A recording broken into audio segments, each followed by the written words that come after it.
안녕하세요, 여러분. 인간 행동과 사회 환경 5주차고요. 지금 저희 정신욕동 하고 있는데요.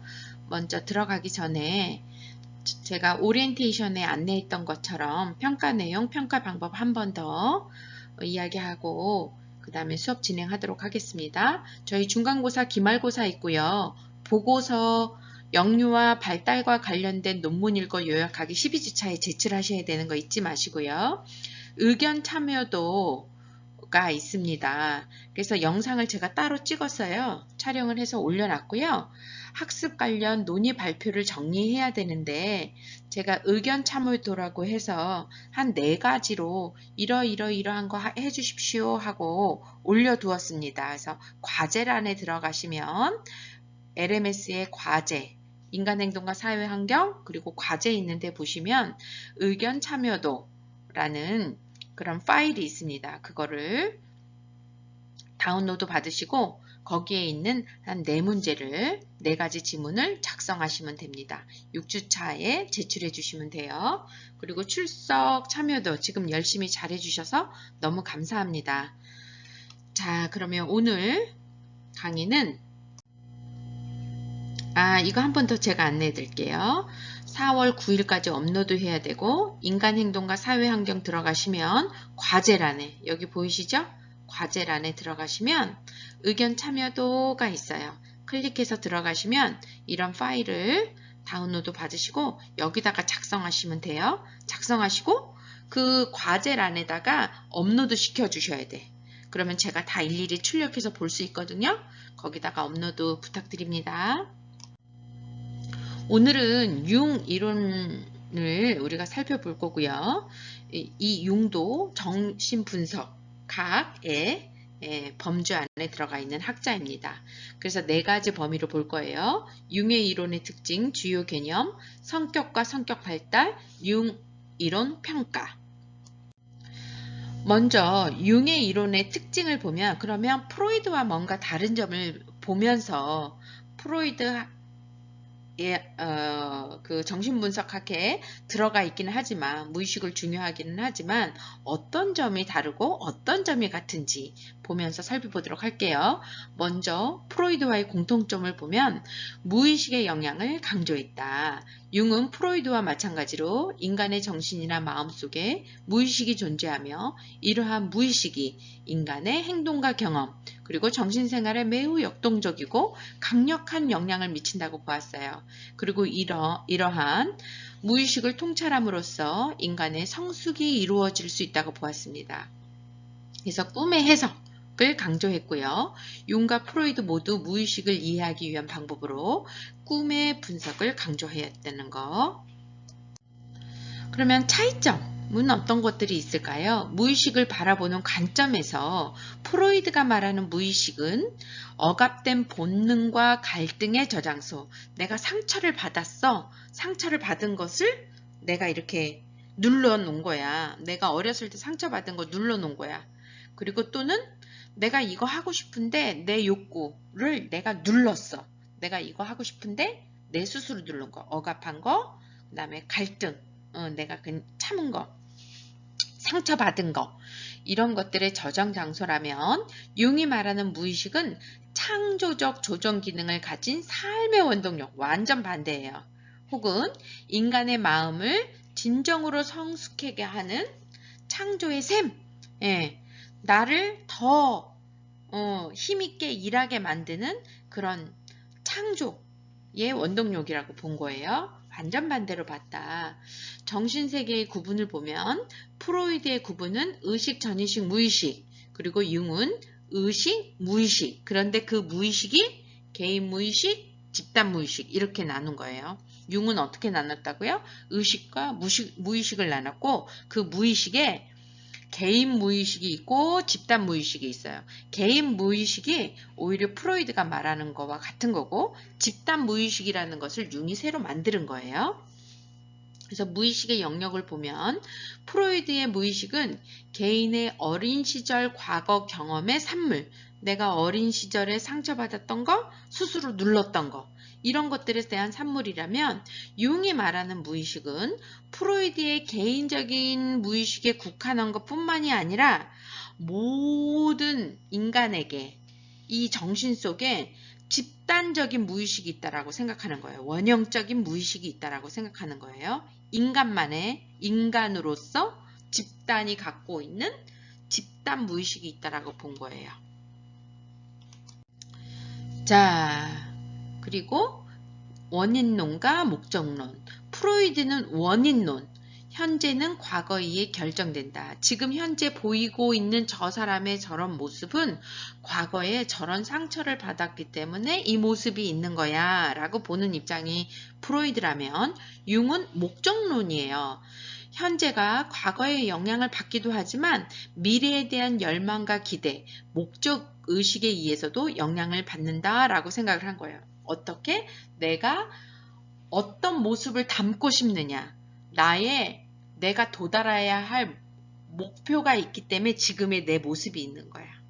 나는 조금 더 성숙하게 어른이 되고 싶기에 코칭 감사 일기를 쓰고 있거든요. 근데 그 감사 일기를 쓰는 이유는 내 가까운 미래에 내가 나이가 들을 텐데 내가 조금 더 예쁘게 늙고 싶어서 지금 그것을 쓰고 있거든요. 그러니까 저 같은 경우는 미래에 내가 어떤 모습이 되기 위해서 지금이 있는 거잖아요. 여러분도 마찬가지잖아요.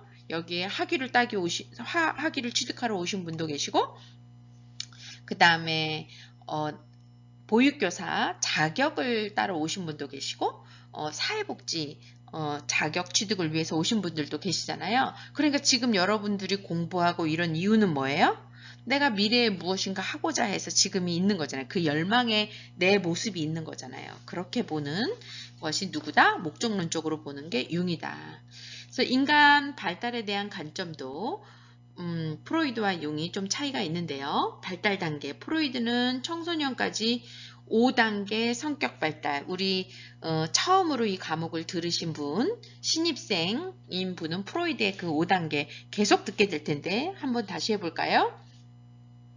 처음에 입에 에너지가 있다 그랬죠. 입에 만족, 쾌락을 취하는 구강기. 그 다음에 어디로 가요? 학문으로 간다 그랬어요. 학문으로 간 다음에 어디로 가요? 남근기로 간다 그랬어요. 그래서 초등학교 들어가면서부터 잠재기. 그래서 공부를 조금 더 열심히 한다 그랬잖아요. 잠재기에 가고 정말 이제 우리가 그 다른 이성을 원하게 되는 이제 생식기가 되는 거죠. 그래서 이렇게 5단계로 간다. 그래서 융은 또 4단계로 말했어요. 융 4단계는 뒤에서 한 번 더 살펴볼게요.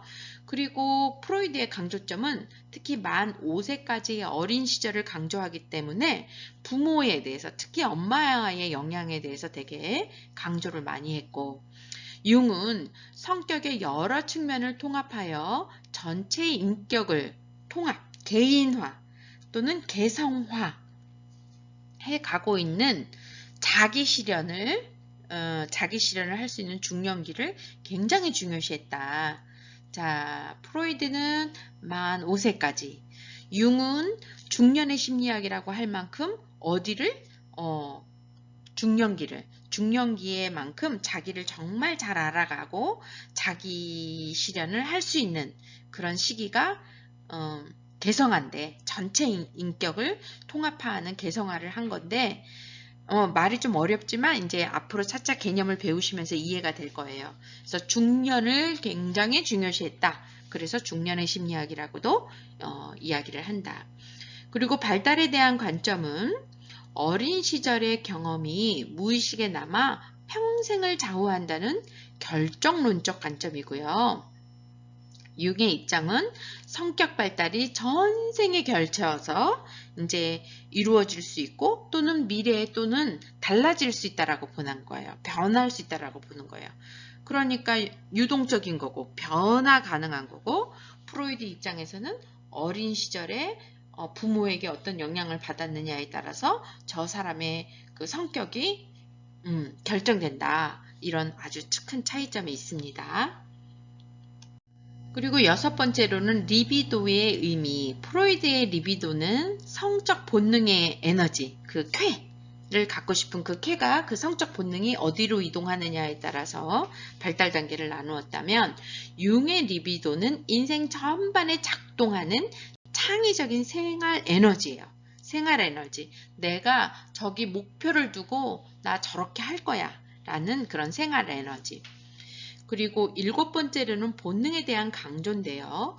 프로이드는 성적 공격적 본능을 강조했다면 융은 성적 공격적 본능보다 신비하고 정교적인 역사나 문화적 배경을 조금 더 강조했다.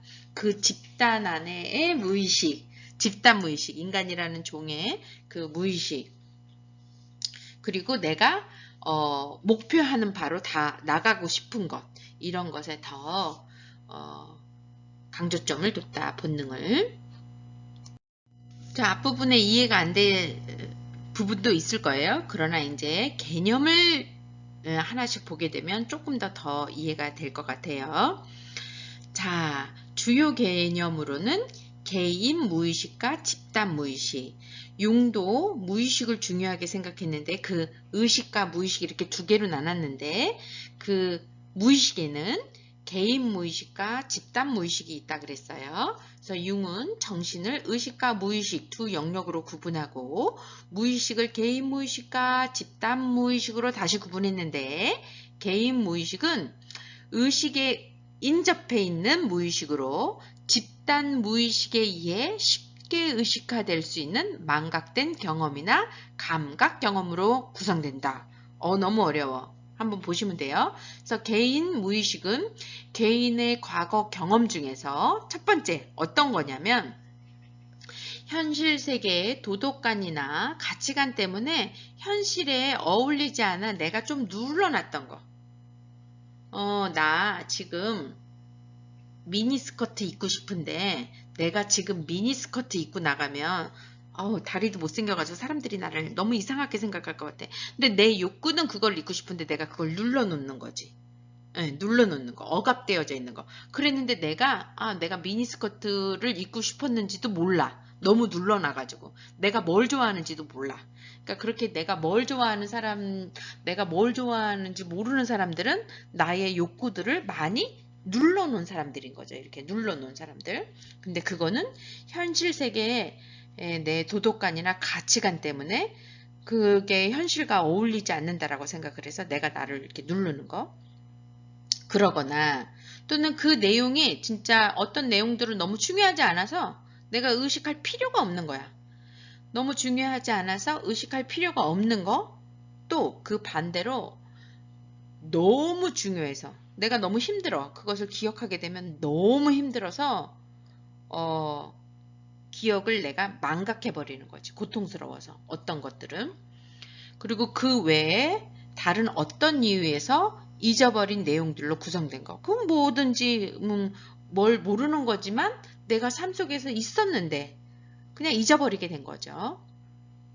그것이 개인 무의식이다. 그리고 개인 무의식이 반드시 성적인 것, 프로이드처럼 그런 성적인 것에 국한되지는 않는다. 그리고 개인 무의식을 구성하는 가장 중요한 인자는 컴플렉스다. 그래서 융이 컴플렉스라는 용어는 가장 먼저 사용하신 분이시죠. 자, 이제 두 번째 집단 무의식은 지리적 차이, 문화나 인종의 차이 혹은 개인적 특성과 관계없이 사람이면 누구에게나 발견되는 인류의 원초적이고 보편적인 행동 유형이나 내용이에요. 이런 것을 말해요. 이제 우리나라 아주 태고적 우리나라에도 태양을 숭배했고 달을 숭배했잖아요. 근데 태양은 남자에 비유되어서 남자의 신, 달은 여자의 신 이렇게 했잖아요. 그리고 그 태양을 보고서 빌고 저녁에는 달을 보면서 빌었잖아요.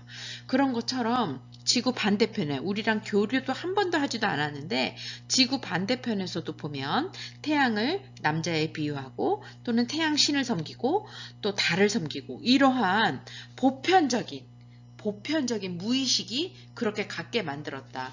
또는 기독교의 그런 어떤 예시들, 그 사례들을 보면 불교의 어떤 예시들과도 많이 비슷한 점이 있지 않아요? 저는 그런 거 많이 본 것 같아요. 몇 가지씩. 그래서 이 융은 인간에게는 보편적인, 인간이라면 누구나 보편적으로 갖고 있는 그런 무의식을 뭐라고 한다? 집단 무의식. 집단 무의식이라고 이야기를 해요. 그래서 개인 무의식이 출생 후 개인이 살아가는 과정에서 형성된 무의식층이라면 집단 무의식은 인간이 태어날 때부터 또는 혹은 출생 이전부터 존재하는 인류 조상들이 경험을 통해 형성된 인류의 보편적인 경험을 담은 무의식이다. 그래서 그 무의식은 아주 심층부에 있다. 깊은 속에 그런 무의식이 있고 개인 무의식이 있고 그 다음에 의식이 있는 거죠. 그래서 개인마다 독특한 내용을 만들어지는 개인 무의식과는 달리 집단 무의식은 인류의 보편적인 내용으로 구성된다. 아까 제가 예를 든 것처럼 샤머니즘이 우리에게만 있는 게 아니라 지구 반대편에서도 있었다. 그리고 집단 무의식은 보편적인 인간성의 원초적이고 공통적인 핵, 즉 원형과 이를 나타내는 각종 상징들로 구성된다. 아까 이야기한 거, 샤머니즘, 해를 신으로 한다든지 이런 거. 그리고 집단 무의식의 네 가지 원형은 페르소나, 아니마, 아니무스, 음영이라고 하기도 하고 그림자라고 하기도 하고 그 다음에 자기 원형. 융이 말하는 원형은 인간이면 누구나 마음속에 태어날 때부터 가지고 있는 집단적이고 선험적이며 보편적인 이러한 요소들을 갖고 태어난다는 거예요. 하나씩 설명할게요. 두 번째 개념물은 자기와 자아, 셀프와 에고. 자기는 성격 전체의 일관성, 통합성, 조화를 이루려는 무의식적인 갈망이에요. 그러니까 우리는 어디를 향해 갈 거냐면 자기를 향해 가야 돼.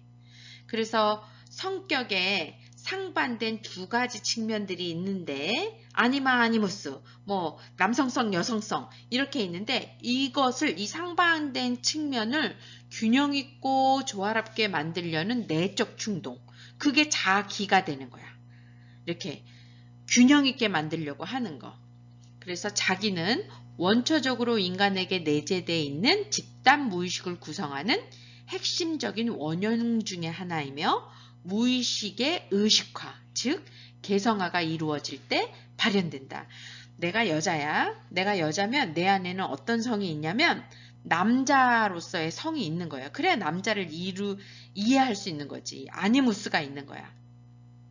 그래서 그 아니무스가 내가 균형을 이룰 때 내가 자기를 찾은 거야. 나를 찾은 거지. 온전한 나를 찾은 거. 이 온전한 나를 찾은 거를 뭐라고 한다? 개성화. 개성화. 어렵죠? 한 번 더 그래도 따라와 보세요. 두 번째로 자기와 자아, 셀프와 에고예요. 자기의 기능은 인간 행동의 동기를 유발하고요. 인간으로 하여금 인생의 완성을 추구하도록 하고 조화로운 성격 체계를 위해 노력하고 의식과 무의식의 성격 체계를 통합하고 조정하여 조화와 통일성을 이루게 하고 성격 중심으로 통일성과 안정성을 제공한다. 한마디로 안정성과 통일성 그리고 자아가 자기를 찾아가는 거야. 진정한 나를 찾아가는 거야. 그래서 자아가 자기에 가까워지기 위해서는 자아의식이 이제 확대되어서 무의식을 깨달아야 돼. 그 무의식은 또 다른 나지. 또 다른 나는 뭐냐면 내가 지금 여성이지만 내 안에 뭐가 있어요? 남성성이 있잖아. 그 남성성 또 안에 나를 발견하는 거. 이거를 개성화라고 이야기를 한다는 거예요. 어렵죠? 예, 어렵지만 하나씩 조금 더 따라와 보세요. 그럼 이해가 돼요. 자, 에고는 뭐야? 에고는 자아는 의식과 분별의 세계를 뜻하는 용어로 자기의 세계보다는 훨씬 더 작은 세계야. 자아가 자기에게 가까워지면서 무의식을 발견해야 돼. 내 안에 또 다른 나를 발견해야 돼. 나는 여자이지만 또 다른 그 남성성을 발견해서 균형을 이루는 거. 그것을 뭐라 그랬어요? 제가 개성화라 그랬잖아요. 그래서 자아는 의식 중심이며 의식 영역만을 볼 수 있어요. 자아는. 자기는 무의식의 나를 보는 거야. 또 다른 나를 아는 거야. 그래서 자아는 의식을 전부라고 여기고 의식의 판단에 따라 행동하므로 무의식과는 좀 단절된다. 세 번째로 개성화와 자기실현을 볼게요. 개성화라는 것은 개인의 의식이 타인으로부터 분화되어 진정한 자기 자신이 되는 것 혹은 그 과정을 의미하는 거예요.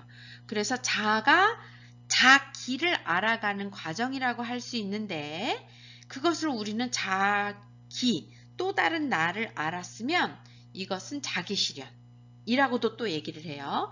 자기실현을 위해서는 자기가 충분히 발달하고 드러나야 하는데 이는 개성화를 통해서 가능하다라는 거. 그런 점에서 융은 성격 발달을 개성화를 통해 자기를 깨닫고 삶에서 그것을 실현해가는 자기 실현의 과정이라고 이제 그런 일련의 과정이라고 보고 있어요. 자아가 자기를 알아가는 과정. 그쵸? 자기를 알아가는 과정을 뭐라고? 개성화. 그래서 나를 알았어. 그래서 내가 나를 안 삶을 살아. 그걸 뭐라고? 자기 실현이라고. 그래서 융은 외적, 물적 차원에서 자신의 내적, 정신적 차원으로 자아의 방향을 돌려 자기를 인식하기 시작하는 중년. 어렸을 때는 외적에 대한 것에 너무 신경 쓰느라고 내 내면을 들여다보질 못해. 내 속에 또 다른 나를 알지 못해. 중년이 되니까 내가 보인다라고 이야기를 해서 융은 중년 심리학이라고 한다고 제가 말씀드렸죠. 그래서 특히 중년기에 이르러서 개성화가 일어난다. 또 다른 나를 알아가는 과정. 또 다른 나를 알아가는 과정이 생긴다. 이제 40이 넘어야 40쯤 넘게 되니까 이제 또 다른 나를 발견하게 된다는 거예요. 이러한 개성화 기간에는 내가 나를 알아가는 과정에서는 페르소나, 음영, 아니마, 아니무스 이런 것들에 대한 변화가 생겨요. 하나씩 또 다 안내를 할 거예요. 자신이 알던 것과는 다른 자신의 성격 측면을 인식하면서 내 안에 또 다른 나를 알아가면서 이 말이야. 쉬운 말로. 내 안에 또 다른 나. 그것도 나잖아. 인식하면서 중년기에는 심한 환난과 위기를 경험해요. 근데 이를 견뎌내고 개성화된 인간은 자긍심이 높고 의식과 무의식 수준을 아우르는 온전한 자기를 인식하게 돼. 또 다른 나, 괴물 같은 나도 알게 되는 거야. 내가 바깥은 괴물 같은 사람은 에너지가 이렇게 균형적으로 흐르기 때문에 너무 바깥에 괴물같이 에너지를 쓰는 사람은 또 천사 같은 또 내가 있어. 그런 거 부분이 있잖아요. 양극이 있어. 근데 어떤 사람은 천사 같은 나의 모습인 것 같았으나 어느 순간 나의 괴물 같은 모습을 보면서 어머 내가 이런 사람이었단 말이야? 라고 또 자기를 알아가는 거잖아요. 근데 중년쯤 와야 그걸 본다라고 이야기를 합니다.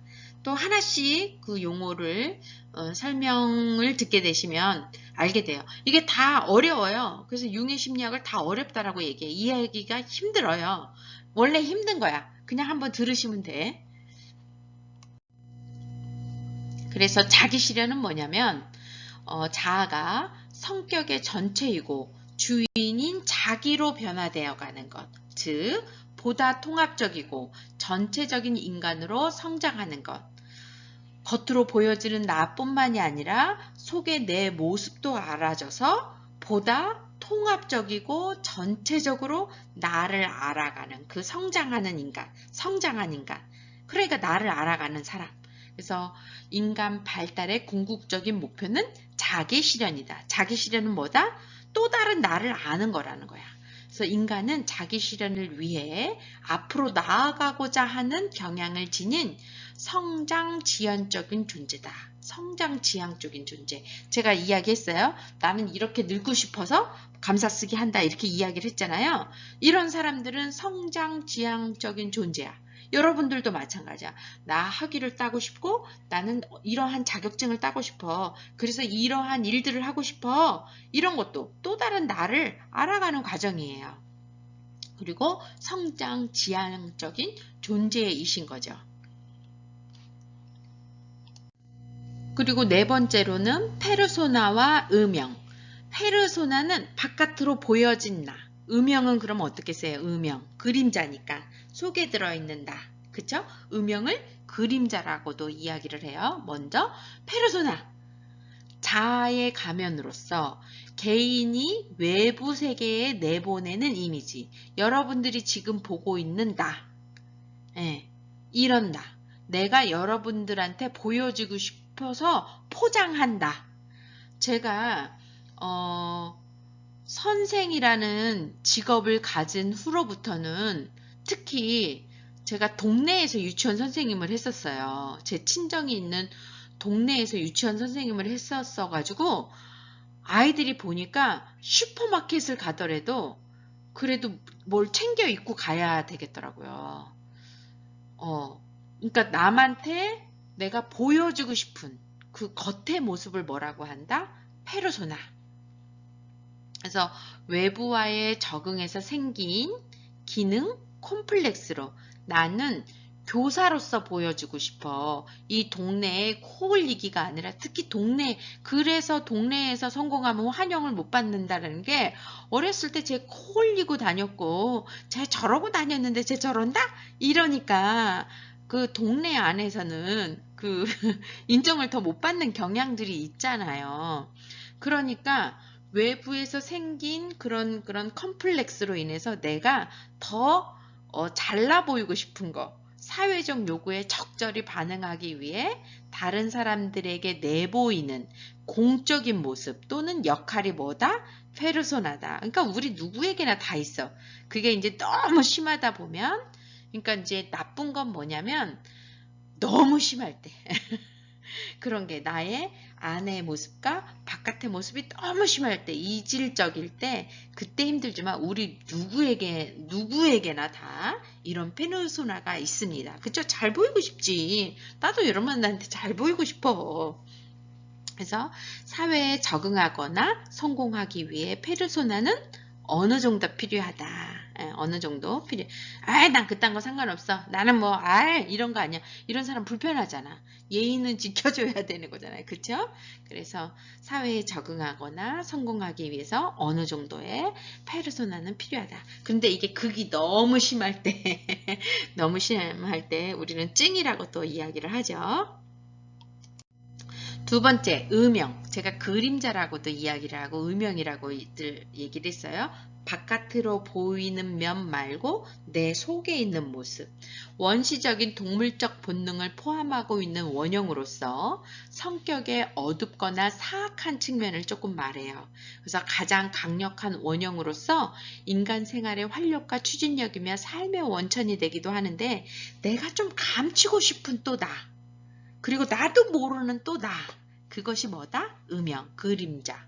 그래서 바깥으로 보이는 것이 긍정적이면 속에 보이는 것은 조금 더 괴물적인 요소가 많이 있고 또는 바깥으로 보이는 면이 괴물적인 요소가 조금 많으면 속은 어떤 면에서는 천사 같은 면이 있을 수 있다.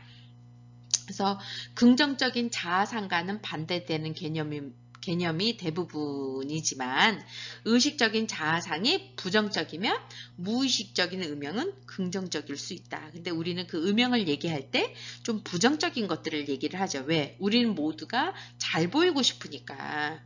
멋져 보이고 싶고 착해 보이고 싶고 의롭게 보이고 싶지. 누가 막 이런 사람이에요. 근데 그런 사람들 일부러 막 이렇게 내가 거칠게 보이는 사람들을 보면 정말 속이 너무 연약한 사람이기 때문에 이걸 보호하기 위해서 겉을 막 이렇게 하는 사람도 있잖아요. 그럴 수는 있으나 특히 음영 같은 경우는 좀 부정적인 것을 이야기한다. 괴물 같은 나의 모습을 이야기하는 거예요. 자아가 음역을 지나치게 억제하면 그 내 음영을 너무 지나치게 나의 괴물적인 모습도 적극적으로 보여줘야 돼. 나 이렇게 화날 수 있고 나도 이렇게 못됐어. 나 못된 년이야. 라고 좀 이렇게 보여줘야 되는데 그 못된 것을 너무 억제하게 되면 활력을 잃게 되고 그리고 음영과 페르소나 사이에 적절한 조화가 필요한데 너무 갭이 나게 되면 힘들다라는 거죠. 그 힘듦이 지나치면 어떻다? 찡이 된다 그랬잖아요.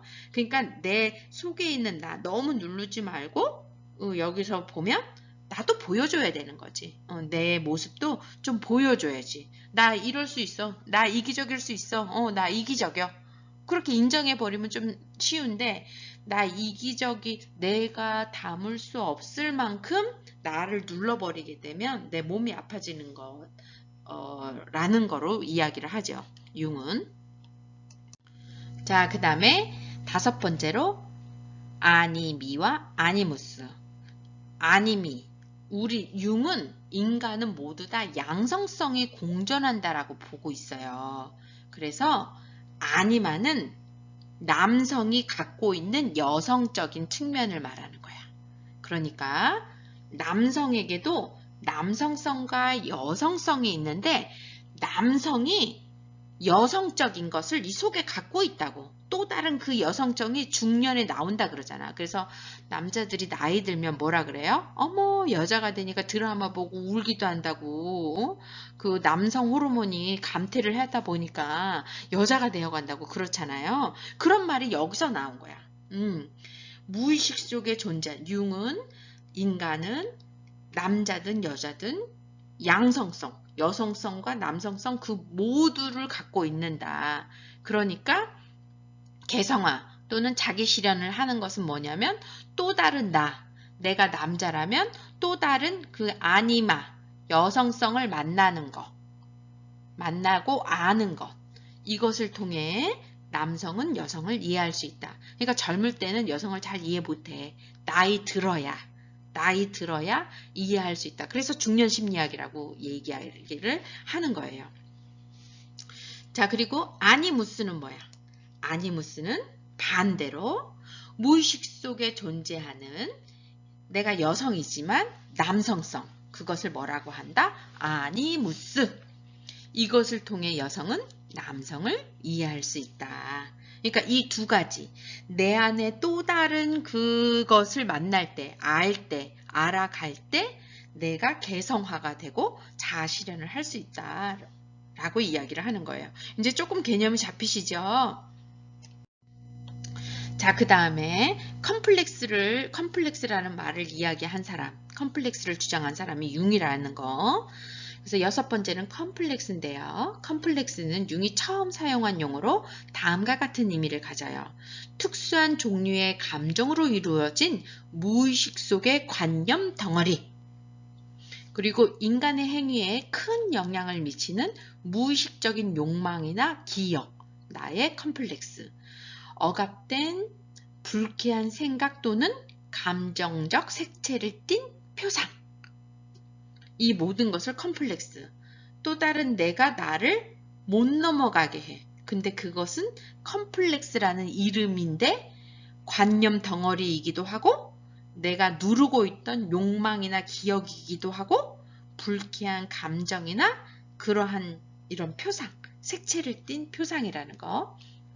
그래서 컴플렉스는 자립적이며 그 자체의 추진력을 갖고 사고와 행동을 강하게 지배할 수 있다.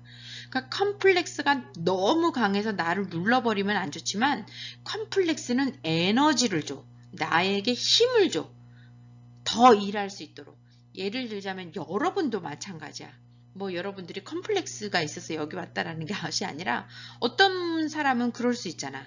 내가 석사를 하고 박사까지 하는 것은 내가 학벌에 대한 컴플렉스를 갖고 있으니까 뭐 학구적인 열구로 가시는 분들도 있지만 이 정도는 해야 된다라는 거 해야지만이 이 세상에 살아갈 수 있고 내 친구들 다 했는데 나도 하고 싶어. 저 컴플렉스로 박사 한 거잖아.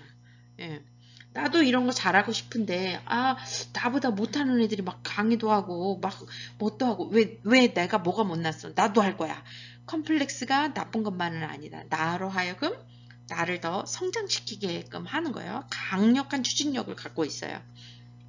그래서 컴플렉스는 부정적인 요소와 긍정적인 요소를 가지므로 성장을 방해하기도 하고 촉진하기도 해. 내가 더 나아가지 못하게 하는 것. 컴플렉스가 나를 더 나아가지 못하게 하는 것은 성장을 방해하는 거고, 저 같은 경우는 컴플렉스를 통해서 더 나아가게 했잖아. 촉진하게 했잖아. 이건 긍정적인 요소인 거죠.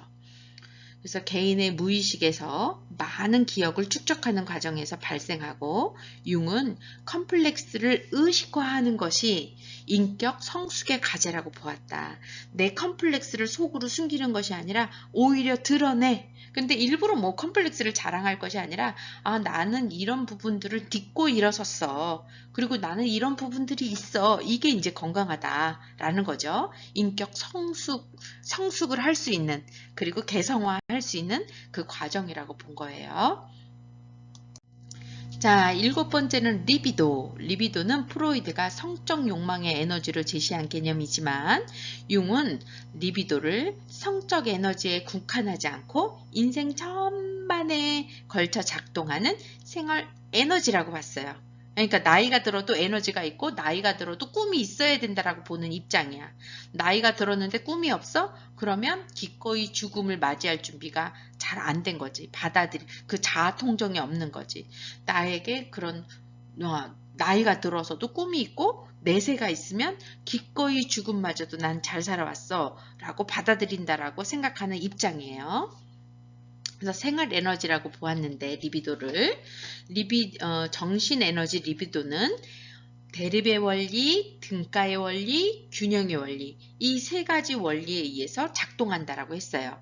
대립의 원리는 어떤 거예요? 양극성이 있다는 거예요. 여성성, 남성성. 그 다음에 바깥으로 보여지는 페르소나, 안에 그림자, 음영. 이렇게 대립되는 양극성의 이런 힘의 갈등에 의해서 생성된다. 성격이라는 것이, 그런 에너지가 어떤 것이 더 크냐에 따라서, 페르소나가 더 크냐, 바깥으로 보여지는 게 더 크냐, 음영이 더 크냐, 이런 에너지의 싸움이라는 거예요. 그것으로 보여진다라는 거야.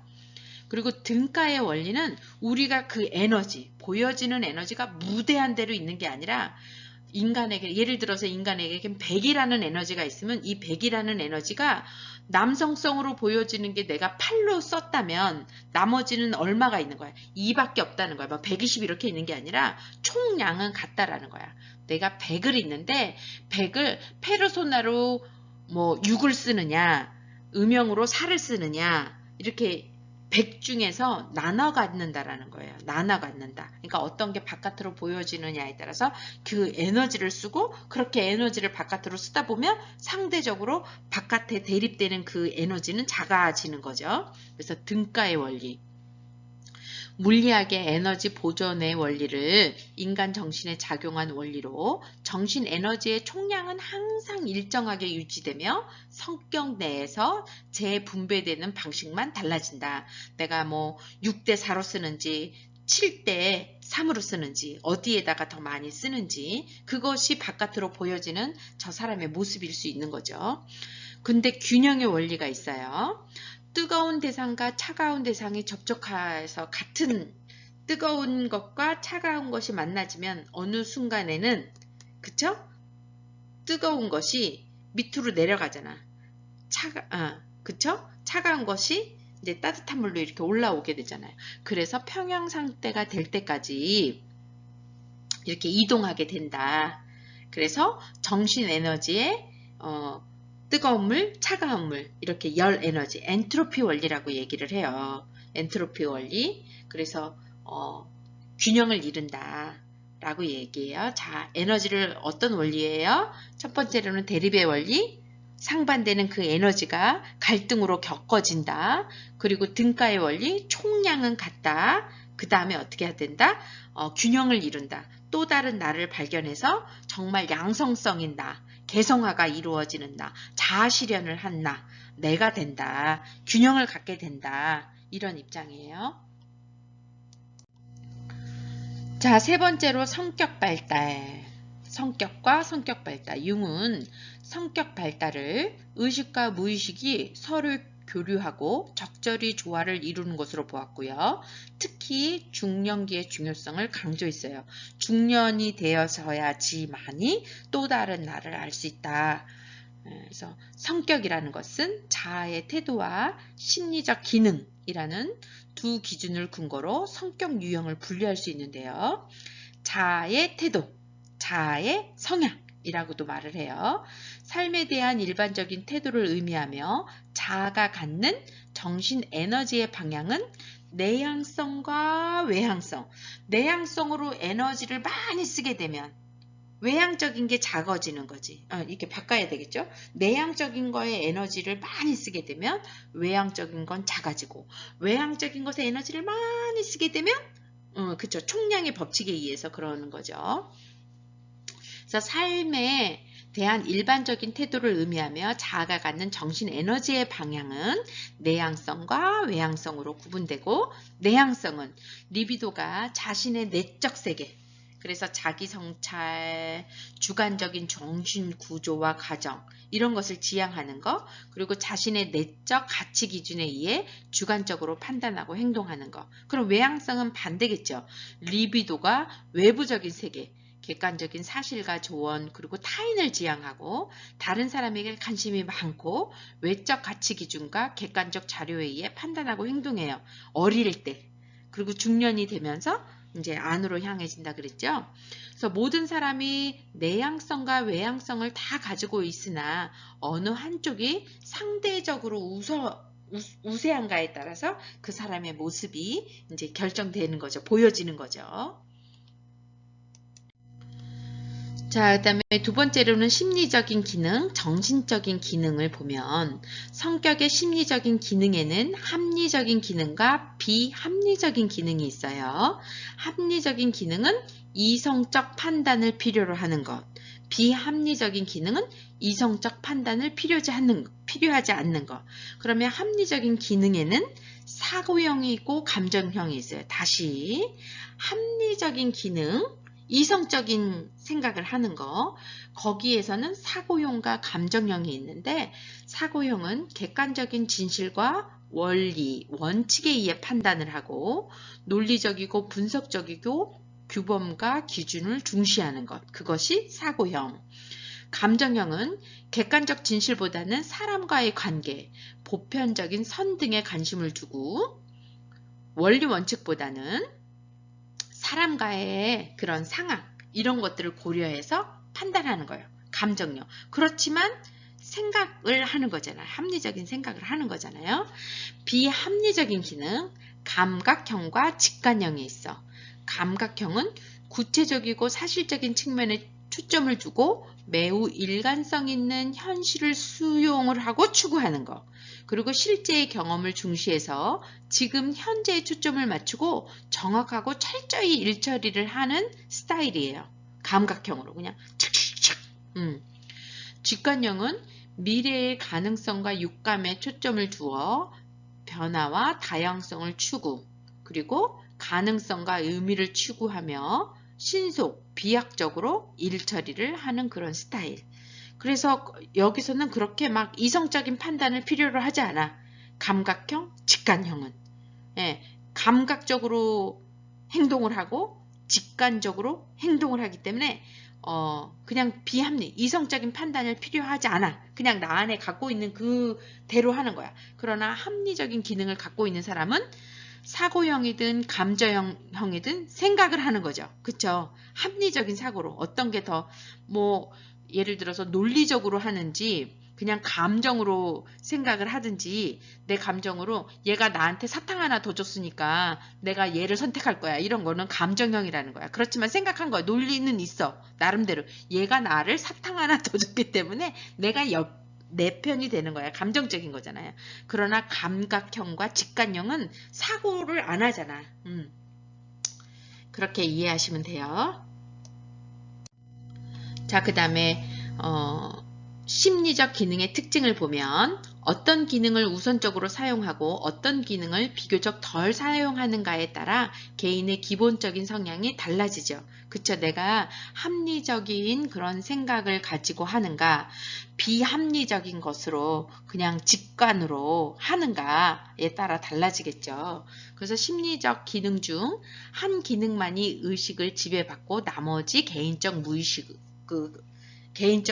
일부가 되는 거야. 하나만 조금 더 도드라지게 나타나고.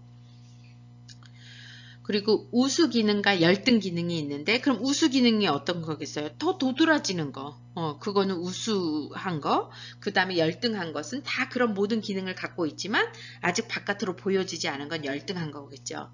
인간이 가진 네 가지 기능이 모두 고르게 발달하는 것은 아니다. 그래서 네 가지 기능 중 가장 고도로 분화되어 있는 의식 속에서 뛰어난 역할을 하는 기능을 우수 기능이라고 하고 가장 분화되지 못해 무의식에 억압되어져 있는 기능을 열등 기능이라고 한다. 이 네 가지를 다 사용하지는 못한다. 고르게 발달하지는 것은 아니다. 자, 이제 성격 발달 4단계 이야기를 했어요. 아동기, 청년 및 성인 초기, 그리고 중년기, 노년기 이렇게 봤습니다. 먼저 아동기, 출생에서 사춘기이고요. 아동기 전반에는 의식적인 자아가 아직 발달하지 않아 행동이 본능에 지배되며 심리적인 문제가 별로 없다가 이제 아동기 후반에 이르러서 자아가 형성되기 시작해요. 그리고 청년 및 성인 초기, 이제 사춘기서부터 이 시기는 외부 환경의 요구에 확고하고 단호하게 대처해야 하기 때문에 내향적인 사람보다는 외향적인 사람이 더 잘 적응을 하겠죠. 그리고 정신 에너지가 주로 외부로 향하기 때문에 이 기간 동안 자아의 태도는 보통 외향적인 그런 성향을 갖고 있다. 이 시기는 외적으로 팽창하는 시기로 성숙의 힘에 이끌려 자아가 발달하고 외부의 세계에 대처하는 능력이 발달합니다. 자, 이제 너무나 중요한 중년기예요. 중년기는 직업, 사회, 가정에서 중요한 위치를 이제 점하는 시기로 근데 한편으로는 절망과 비참 그리고 무가치함에 사로잡혀 공허함을 느끼는 거예요. 이러한 현상을 그런 융은 정신 에너지에서 찾는다. 내가 바깥으로 하나던 그 에너지가 어디로? 안으로. 청년 및 성인 초기까지는 외부 환경으로부터 많은 요구가 있었고 많은 양의 에너지가 외부를 향했어요. 근데 40대 이후 어느 정도 가정과 직업적 안정을 구축한 중년기에 접어들면서 사회적 요구가 줄어들게 되면 여전한 양으로 총량의 법칙은 같다 그랬잖아요. 균등하다 그랬잖아요. 그래서 여전히 같은 양으로 존재하던 에너지가 이제 예전에는 바깥으로 했는데 안으로 들어오게 된다는 거죠. 그래서 이제 다른 식으로 예전에는 뭐 7이 바깥이었고 3이 안이었다면 이제는 7이 안이 되고 3이 이제 바깥이 되다 보니까 나를 보게 되는 거예요. 따라서 중년기에는 성격 변화가 불가피하다라고 보는 거고요. 인생의 전반기에 소홀해왔던 내면적이고 주관적인 세계에 몰두하게 되고 외향성에서 내향성으로, 의식에서 무의식으로, 육체적이고 물질적인 관심에서 종교적이고 철학적, 직관적 관심으로 이제 이동을 하게 된다. 그래서 외부의 세계를 향하던 정신 에너지가 자신의 내면에 향하게 되면서 진짜 자기 셀프, 자아가 자기를 막 알아가는 데 있잖아, 활동하면서. 그래서 자신의 생물학적 성과는 다른 성격 측면, 그러니까 내 남자는 여성성, 여자는 남성성, 내 생물학적 성과는 그런 다른 성적인 측면에 한층 더 가까워져서 개성화가 이제 이루어진다. 이렇게 보는 거예요. 중년 시기를. 맨 마지막 단계 노년기예요. 이제 노년기는 인생의 초기와 말기는 유사한 점이 있는데 노년기와 아동기는 둘 다 무의식이 지배적이며 성격은 그 안에 이제 완전히 잠겨 있게 된다. 이제 도드라져 보여지는 것은. 그래서 융은 나이가 이제 많은 사람들은 과거를 되돌아보아서는 안 되고 그들에게도 미래를 향한 목표가 필요하다라고 이제 말했어요. 그래서 그는 내세에 대해 아무런 의미도 갖지 않는 사람은 죽음을 건전하게 직면할 수 없다고 본다라고 보는 거예요. 그러니까 나이가 들어도 목적의식, 나는 이러한 사람이 될 거야. 또는 나는 천국에서 또 이런 일을 할 거야. 그래야 지금의 나의 모습이 더 건전해질 수 있다. 이렇게 보는 입장입니다.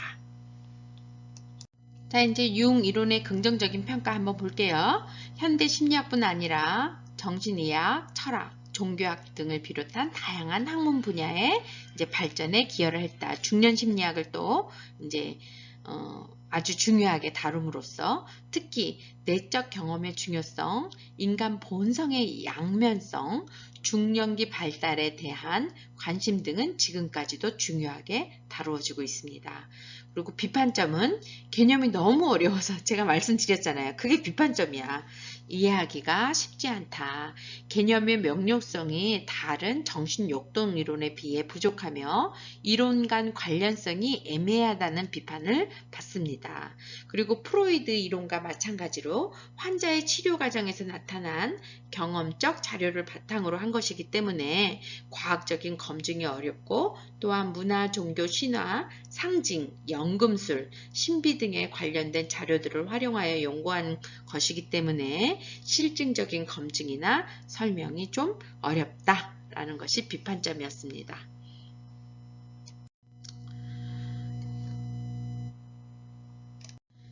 자, 이제 퀴즈 풀어볼게요. 융 이론에 관한 설명으로 옳은 것은 1번 개인의 성격 형성은 과거와 무관함을 주장하였다. 4가지 정신 기능으로 사고, 감정, 판단, 인식을 주장하였다. 자기는 개인 무의식 내에 존재하는 핵심적인 원형이다. 자기 실현은 인간 발달의 궁극적인 목표다. 어떤 거죠? 4번이죠.